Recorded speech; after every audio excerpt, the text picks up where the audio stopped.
রাজ্যের সরকার বদলাতেই শিক্ষা দফতরে বড়সড় রদবদল। একসাথে পদত্যাগ করলেন দুই শীর্ষকর্তা।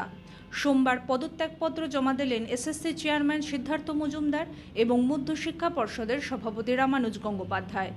নিয়োগ দুর্নীতির জটিলাবহে 2022 সালে স্কুল সার্ভিস কমিশনের দায়িত্বে নিয়েছিলেন সিদ্ধার্থ মজুমদার।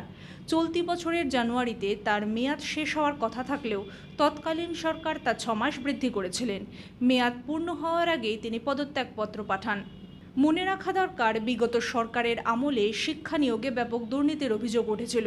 বিচারপতি অভিজিৎ গঙ্গোপাধ্যায়ের কড়া পর্যবেক্ষণে থাকা এই বিভাগে স্বচ্ছতা ফেরানোই এখন নতুন সরকারের প্রধান চ্যালেঞ্জ। নতুন বিজেপি সরকার স্পষ্ট ইঙ্গিত দিয়েছেন, শিক্ষাক্ষেত্রে এবার হবে শুদ্ধিকরণ।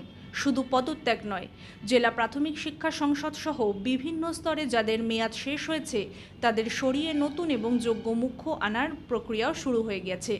প্রশাসনিক স্তরে এই আমূল পরিবর্তন কি নিয়োগ জট কাটবে? সাধারণ মানুষের আস্থা কি ফিরবে? জানান কমেন্ট করে। ব্যুরো রিপোর্ট, মাধ্যম।